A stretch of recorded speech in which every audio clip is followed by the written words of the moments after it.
সকলকে জয় যিশু। আজকের টপিকটি হলো এক গলতি আর মিনিস্ট্রি খতম। তো বন্ধুরা, আপনারা সবাই জানেন মসিকে, আপনারা সবাই জানেন এর খতরনাক অন্ত হয়েছিল। কার? মসির। আপনারা সবাই জানেন মসি এমন এক ব্যক্তি ছিলেন যাকে পরমেশ্বর অদ্ভুতভাবে চালিয়েছিলেন 6 লাখ লোককে লিড করার জন্য। আপনারা তা সবাই জানেন। ও ব্যক্তি ছিল যে ইজিপ্ট থেকে মানে মিশ্র থেকে ফিরৌন রাজার হাত থেকে 430 বছর গোলামি থেকে পরমেশ্বর অদ্ভুতভাবে এ ব্যক্তি কোন ব্যক্তি? মসির দ্বারা লোকেদের ওখান থেকে ছাড়িয়ে নিয়ে এসেছে। এ ব্যক্তি ছিল যে ব্যবস্থা ট্যাবারনাকল কে নিয়ে এসেছে। ও ব্যক্তি ছিল যে ব্যবস্থা ও বলেছিল। এ ব্যক্তি যার জন্য কমপক্ষে 4000 বছর এর আশেপাশে ব্যবস্থা ইসরায়েলি মিশন, ইহুদি মিশন চলছে। এই ব্যক্তির ব্যবস্থা দিনে চলতো। পরমেশ্বর এর খুবই ব্যবহার করেছে, পরমেশ্বর এর খুবই ইস্তেমাল করেছে, অর্থাৎ ব্যবহার করেছে। কিন্তু এক গলতি এর ভারী পড়ে গিয়েছিল। আমি আবারও বলছি বন্ধুরা, ও হতে পারে মসি, যাকব, পিতর, পৌল, যোহন, দাউদ, এদের সবাইকে আমি আদর করি এবং সম্মানও করি। এদের সবাইকে পরমেশ্বর ব্যবহার করেছে বাইবেলের ভেতরে। এর সাথে অন্যদিকে এও দেখতে হবে কি এর গলতি আমরা কি শিখতে পারি। মসির এক গলতিতে আমরা কি শিখতে পারি? প্রথম করন্থীয় 10 অধ্যায় 3 থেকে 4 নম্বর বাক্য পড়লে আমরা তা বুঝতে পারব। এ সব কিছু এজন্য লেখা হয়েছে তাকে আমরা এর থেকে কিছু শিখতে পারি। আমার দায়িত্ব বা ফরজ কি আপনাদের কিছু শেখাতে পারি। কোনো সেবক আমাকে শুনছেন, ওয়ার্শিপ লিডার আমাকে শুনছেন, মিউজিশিয়ান, বাইবেল টিচার বা সোশ্যাল মিডিয়া থেকে প্রচারক আমাকে শুনছেন, যে আমাদের সবাইকে এ শেখা জরুরি। কি এর সাথে কি এমন কি গলতি হয়েছিল যে এর সাথে আপনি বিশ্বাসী, আপনিও এ কথাগুলো শুনুন আর শিখুন, আর এও জেনে রাখুন, জানেন যে ও খতরনাক অন্ত বা খতরনাক গলতি কি আপনাদের মাঝে রাখছি। তো বন্ধুরা দেখুন, এক গলতি মসির ভারী পড়ে গিয়েছিল। আসুন দেখি ও গলতি কি ছিল। এক এরকম গলতি যার এর সাজা তো মিলতে হতো। ও কোন সাজা আপনাদের বলবো, কিন্তু প্রথমে জানতে হবে কি গলতি করেছিল আর কে করেছিল। হ্যাঁ বন্ধুরা, আপনারা সবাই জানেন মসির কথা চলছে এখানে। এ গলতি মসির দ্বারা হয়েছিল। মসির দ্বারা কি গলতি হয়েছিল? এবার তো প্রশ্ন উঠতে পারে যে মসির দ্বারা কি গলতি হয়েছিল। আসুন তা দেখি। মসি এক এমন ব্যক্তি যার নাম লিখেছে, কোনো নাম মিলেছিল আপনারা জানেন, যে নির্গমন 7 অধ্যায় 1 নম্বর রে বলছে পরমেশ্বর শাহ, অর্থাৎ অ্যাজ গড, অর্থাৎ ঈশ্বর। আমি এখানে জি স্মল লেটারে GOD এর যে স্পেলিং জি, এখানে ক্যাপিটাল জি নয়, কারণ ঈশ্বরের জন্য ক্যাপিটাল জি ব্যবহার করা হয়। কিন্তু এখানে পরমেশ্বর মসিকে নিজের মতো পরমেশ্বর যেমন বা ঈশ্বর যেমন ঈশ্বর করে তুলেছেন। আর হিব্রু বলে যে ওর যে ট্রান্সলেশন 430 ওর স্ট্রং, আর বলে কি এসেছিল আর বলে কি এলোহিম। পরমেশ্বর মসিকে ফিরৌনের সামনে পরমেশ্বরের মতো দাঁড় করিয়েছিলেন, তা কি ও লোকেদের রেহাই করতে পারে, ওদের ছাড়াতে পারে। আর পরমেশ্বর এরকম দবদবা ফিরৌনের সামনে রেখেছিলেন কি ফিরৌনের হালত আর 10 বিপত্তি আপনাদের আমি বলবো, ওর জন্য ও ঝুঁকে গিয়েছিল। আর উনি তো 6 লাখের বেশি লোককে রেহাই করেছিল। 400 বছর গোলামিতে এরকম দবদবাওয়ালা মসি ছিল। ও মোশে ছিল যার উপর 6 লাখ লোকের জিম্মেদারি ছিল, তা কি ও লোকেদের লিড করে। ও যে লাল সমুদ্র পার করেছিল। ও মোশে ছিল যার দ্বারা পরমেশ্বর 10 বড় বিপত্তি মিশ্রের উপর দিয়েছিল। ও মোশে ছিল যে 40 বছর জঙ্গলে ইসরায়েলকে অগুয়াই করত। ও মোশে ছিল যখন ও প্রার্থনা করত আর যুদ্ধ জিতে যেত। মোশির হাতে পরমেশ্বর এরকম সামর্থ্য দিতেন, আর ও যখন হাত ওঠাতো তখন যুদ্ধ জিতে যেত ইসরায়েলি। ও মোশে ছিল যার সাথে পরমেশ্বর সামনাসামনি কথা বলতো, যেভাবে কেউ তার ভাইয়ের সাথে কথা বলে ঠিক ওইভাবে পরমেশ্বর মোশের সঙ্গে কথা বলতো। নির্গমন 33 অধ্যায় 11 নম্বর বাক্য বলছে, পরমেশ্বর ও হতে পারে 10 আজ্ঞা দেওয়া বা মন্দির কিভাবে বানাবে এরকম কথা বলতো, মানে কেউ তার বন্ধুর সাথে বা ভাইয়ের সাথে কথা বলছে। ও মোশে ছিল যে 40 বছর ইজিপ্টে, আবার 40 বছর হিত্র অর্থাৎ শ্বশুরের কাছে, আর বাকি 40 বছর জঙ্গলে। 120 বছর পরমেশ্বর চমৎকার ভাবে এই ব্যক্তিকে, কাকে? মোশিকে, এই ব্যক্তিকে চালিয়েছেন অদ্ভুত ভাবে 120 বছর মিনিস্ট্রি। ব্যবস্থা বিবরণ বা দ্বিতীয় বিবরণ 34 অধ্যায় 7 নম্বর বাক্যটি বলছে, দেখুন বলছে, যখন মোশে মারা গিয়েছিল তো দেখুন কি লেখা আছে, মারা যাবার সময় মোশির বয়স হয়েছিল 120 বছর। তিনি আগেকার মতোই শক্ত সামর্থ্য ছিলেন এবং তার চোখও ক্ষীণ হয়ে যায়নি।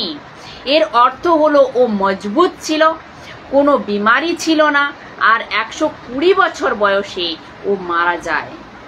কেন মরেছিল পরমেশ্বর আর এর ডেড বডি কোথায় কেউ জানে না, এমনকি লুসিফারও জানে না এর ডেড বডি কোথায় বা এর কবর কোথায়। এবার একটু ভেবে দেখুন, এক এরকম ক্যারেক্টার ছিল, এরকম চরিত্র ছিল, এক এরকম ব্যক্তিত্ব ছিল, এক এরকম ব্যক্তিও ছিলেন যাকে মোশি বলে। কি বলে? মোশি। আর মোশির এরকম সেবক কি গলতি করতে পারে বা কি গলতি করেছিল, আর তার গলতির জন্য মিনিস্ট্রি খতম হয়েছিল। এবার তো প্রশ্ন উঠতেই পারে যে এরকম সেবক হওয়া সত্ত্বেও মোশি কি করে গলতি করতে পারে। আসুন দেখি ওই ব্যক্তির এক গলতি কি ছিল। গিনতি অর্থাৎ গণনা পুস্তক 20 অধ্যায় 8 নম্বর বাক্যে দেখুন কি বলছি, যখন জন্ম ছিল না, দ্বিতীয়বারের কথা বলছি, প্রথমবার যখন জল ছিল না তো চট্টান বা পাহাড়ে লাঠি মারা স্বাভাবিক ছিল, কিন্তু যখন দ্বিতীয়বার জলের দরকার হলো তো লাঠি মারতে হতো না। এ ছিল সিস্টেম। তো লেখা আছে, হাঁটার বিষয়ে লাঠিটি নিয়ে এসো। হাঁটার সময় যে লাঠিটি ব্যবহার করতো ওই লাঠিটি নিয়ে এসো। হারুন এবং লোকেদের নিয়ে সেই পাহাড়ের সামনে এসো, সবার সামনে ওই পাহাড়কে বলো। এখানে কি বলেছে? বলতে বলেছে যে বলো, তখন ওই পাহাড় থেকে জল প্রবাহিত হবে। তুমি সেই জল লোকেদের এবং তাদের পশুদের দিতে পারবে। এই পরমেশ্বর বলেছিল মোশি তোমাকে এরকম করতে হবে, কিন্তু আপনারা জানেন মোশি কি করেছিল? মোশি ঠিক এর বিপরীত করেছিল, এর ঠিক উল্টোটা করেছিল। এখানে মোশির দ্বারা এক গলতি হয়ে গেছে। পরের বাক্যে দেখুন কি বলছে, গণনা পুস্তক 20 অধ্যায় 11 আর 12 নম্বর বাক্যে দেখুন কি বলছে। 11 নম্বর বাক্যে বলছে, এরপর মোশি তার হাত তুললেন এবং পাহাড়ে দুবার আঘাত করলেন। পাহাড় থেকে জল বেরোতে শুরু করলো। লোকরা এবং তাদের পশুরা জল পান করলো। তো বন্ধুরা, এ কথা আলাদা যে দুবার আঘাত করার পরেও জল বেরিয়েছে। এখন জল কেন বেরিয়েছে, এর কারণ কি, আর গলতভাবে কি পরমেশ্বর প্রার্থনা শুনেন, এ বিষয় আলাদা। এ বিষয় নিয়ে পরে একদিন বলবো। কিন্তু এখন যার উপর আমি এর ওপর কথা বলবো না, কিন্তু এর পরেও পরমেশ্বর জল দিয়েছে, এর পরেও পরমেশ্বর জল দিয়েছে আর লোকেরা পান করেছে। এরপর দেখুন কি বলছে 12 নম্বর বাক্যে, কিন্তু প্রভু মোশে ও হারুনকে বলল, ইসরায়েলের সব লোকের সাক্ষাতে তুমি আমার প্রতি সম্মান দেখাওনি। দেখুন বন্ধুরা, সবাই খুশি ছিল জলপান করে, জানোয়ার খুশি ছিল, বাচ্চা খুশি ছিল, মেয়ে বউরা আর সব মানুষরা খুশি ছিল, কিন্তু জল থেকে চমৎকার হয়েছে, পাহাড় থেকে জল বেরিয়েছে, ভালো ভালো লাঠি মারো, কথা বলো, কিন্তু আমাদের তো জল মিলে গেছে। এরকম কথাকে নিয়ে এখানকার লোক সব খুশি ছিল, কিন্তু এত বড় ভিড়ে যদি কেউ খুশি নয় তো ও পরমেশ্বর খুশি নয়। পরমেশ্বর বলে কি, মোশে এ কি করে দিয়েছো তুমি? আর তখন এ লেখা আছে কি, দেখুন কি বলছে, তুমি ইসরায়েলের লোকেদের দেখাওনি যে জল বের করার ক্ষমতা আমার থেকেই এসেছে। তুমি লোকেদের দেখাওনি যে তুমি আমার প্রতি বিশ্বাস রেখেছো। আমি আজকের সেবকদের কথা বলছি, প্রচারকদের কথা বলছি, ওয়ার্শিপদের কথা বলছি, মিউজিশিয়ানদের কথা বলছি, ন্যাশনাল বা ইন্টারন্যাশনাল, আমি সবার কথা বলছি। পরমেশ্বরের ইচ্ছা, এতে বিশ্বাস। পরমেশ্বর বলে কি, তুমি কি করেছো ওতে আমার কোনো দিলচাস্প নেই। তুমি হাত রাখো, লোক নিচে পড়ে যায়, তুমি প্রার্থনা করো, জল মিষ্টি হয়ে যায়, তুমি প্রার্থনা করো, তোমার পার্সে বা বাটুয়াতে 200 টাকার নোটের বদলে 400 টাকা হয়ে যায়, তুমি প্রার্থনা করো, তেল জল রুমাল, আমার হাতে কোনো কিছুতে লেনদেন নেই। আমার শুধু একটাতেই মতলব যে তুমি লোকেদের দেখাওনি যে তুমি আমার প্রতি বিশ্বাস রেখেছো। এ গলতি যদি মোশির সাথে হয়, আর এরকম গলতি আজ আপনাদের যেন না হয়, আর এরকম গলতি আজ আপনাদের যেন না হয়, এর জন্য তো আমি ভিডিও বানাচ্ছি। বহুতই ধ্যান দিয়ে শুনুন, আপনাদেরকে বুঝতে হবে যে যত ক্রাইস্ট ফলোয়ার্স রয়েছেন আর যতজন এখন এই ভিডিওটি দেখছেন, আপনাদের সবাইকে বলছি, এক এক ব্যক্তিকে বলছি, পরমেশ্বর কি আপনি আপনার চার্চে পবিত্র করে রেখেছেন? আপনার চার্চে, আপনার কনভেনশনসে, আপনার ক্রুসেডে, আপনার ওয়ার্শিপে, মিউজিশিয়ানে আপনি কি পরমেশ্বরকে পবিত্র করেছেন? এ হলো পরমেশ্বরের দিলচাস। পরমেশ্বর এই চায়। আর পরমেশ্বর বলে কি, মোশির মতো মানুষকে ছাড়েনি তো তোমরা আর কি? পরমেশ্বর মোশিকে ছাড়েনি, তাহলে আমাদেরকে কি করে ছাড়বে? যাকে পরমেশ্বর সমতুল্য করেছিল, মোশিকে পরমেশ্বর সমতুল্য করেছিল, 120 বছর অদ্ভুতভাবে চালিয়েছে, 10 বিপত্তি ওর দ্বারা দিয়েছে, লাল সমুদ্রকে ফেড়ে দিয়েছে, চাদরের মতো 2 টুকরো করে দিয়েছে, আর না জানি জঙ্গলে অনগন্তি ভাবে হাত ওঠাতো, যুদ্ধ যেতে যেত, এরকম ব্যক্তিকে ছাড়েনি কে? পরমেশ্বর বলছে যে এরকম ব্যক্তিকে আমি ছাড়িনি, তো তুমি কি জিনিস? এখন একটু ভাবুন, পরমেশ্বর আপনার সাথে কি বলতে চাইছে। ও বলছে যে তোমরা আমাকে পবিত্রতা দেখাওনি, তাই আমি ওই সব লোকেদের সেই দেশটি দেব যে দেশটি আমি তাদের দেব বলে শপথ করেছিলাম, কিন্তু তুমি তাদের সেই দেশ নিয়ে যেতে নেতৃত্ব দেবে না। এর অর্থ হলো 40 বছর যে প্রচার করেছিল, আমি কনান যাব, আমি প্রতিজ্ঞা দেশে যাব, ও প্রচার করত কিন্তু যেতে পারেনি। এজন্য আমি নাম কি রেখেছিলাম? খতরনাক অন্ত। আমি বাধ্য হচ্ছি এ ব্যক্তির এরকম নাম দেওয়ার জন্য, কেননা এ বহুতই ভালো কাজ করেছিল, কিন্তু এর অন্ত ভালো হয়নি। আর একই গলতি, একটাই গলতি, ওই গলতি হলো পরমেশ্বরকে পবিত্রতা দেখায়নি, সম্মান দেয়নি, সম্মানও দেখায়নি। আর যে পাহাড় বা চট্টানে ও আবার মেরেছে, এখানে চট্টান কে বা পাহাড় কে? 1 করন্থীয় 10 অধ্যায় 4 নম্বর বাক্যে দেখুন কি বলছে, আর সকল সকলে একই আত্মিক পেয় পান করিয়াছিলেন, কারণ তাহারা এমন এক আত্মিক শৈল হইতে পান করিতেন যাহা তাহাদের সঙ্গে সঙ্গে যাইতেছিল, আর সেই ছিল কি? শৈল খ্রিস্ট। এর অর্থ হলো যার উপর লাঠি মেরেছিল ও আর কেউ ছিল না, ও যিশু ছিল। পরমেশ্বর বলেছিল যে শৈল বা পাহাড়ের সাথে কথা বলতে, কিন্তু কথা না বলে এ ব্যক্তি, কোন ব্যক্তি? মসি কি করেছিল? লাঠি মেরেছিল। এ শৈল বা পাহাড় যদি যীশু খ্রিস্ট হয়, তাহলে তুমি ওকে দ্বিতীয়বার ক্রুশে মারতে পারবে না। তো বন্ধুরা, কিরকম লেগেছে আপনারা টাইপ করে বলতে থাকুন। আর মসি এক গলতি করেছিল। একে পৌল বলছে ইব্রানীয় পুস্তকে, যদি যীশু খ্রিস্ট তোমাদের পাপের জন্য মরেছে, যখন গলতি করো তো ওকে আবার ক্রুশে চড়াচ্ছ, ওকে আবার পেরেকে লাগাচ্ছ, পেরেক দিয়ে আবার মারছো। এ গলতি পরমেশ্বর বলে কি আমি সহ্য করব না, আমি বরদাস্ত করব না। আর এজন্য পরিণাম এ হয়েছে যে শৈল বা পাহাড়ে লাঠি মেরেছে। আর এই গলতি ওর ওপর ভারী পড়েছিল। কার ওপর? মসির ওপর ভারী পড়েছিল। মসি কি এই কথা জানতো কি শৈল বা পাহাড়কে? ও জানতো। কোথায় লেখা আছে দেখুন, দ্বিতীয় বিবরণ 32 অধ্যায় 4 নম্বর বাক্যে লেখা রয়েছে।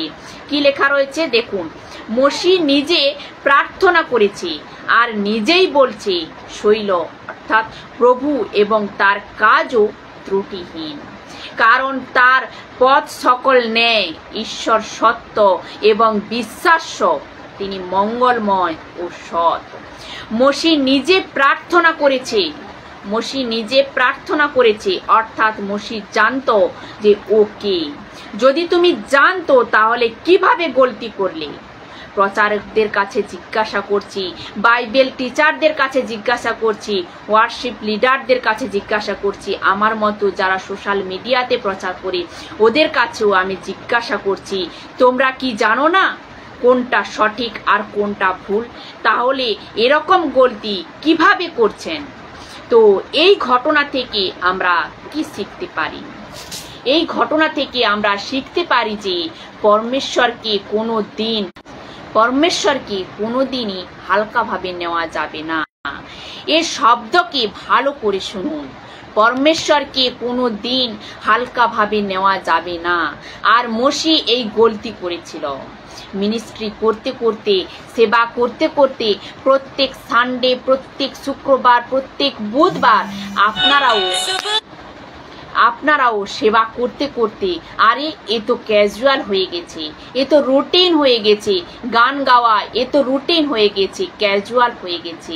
আর প্রচার তো আমি এভাবেই করে দিই, মিটিং তো এভাবেই করে দিই, আর চমৎকার তো সাথে সাথে এভাবেই হয়ে যায়। আর এজন্য আমরা পরমেশ্বরকে মজাকে নেওয়া শুরু করে দিই, এখানেই মিনিস্ট্রি শেষ হয়ে যায়। আপনাদের সবাইকে এই ভিডিওর দ্বারা ওয়ার্নিং দিতে চাই, এই ভিডিওকে যতটা পারেন আপনারা শেয়ার করেন, কেননা এই মসির থেকে যে কথা যদি না শিখি তাহলে আর গলতির পর গলতি করেই চলি। তো পরমেশ্বর বলবে আমি এ ভিডিও বানানোর কথা বলেছিলাম, আমি তোমাদের কাছ পর্যন্ত এ কথা পৌঁছেছিলাম, তো কেন শেখনি? ন্যায়ের দিন প্রভু কিন্তু জিজ্ঞাসা করবে, প্রভু সব সহ্য করবে, কিন্তু নিজের প্রতি সেবকাই করতে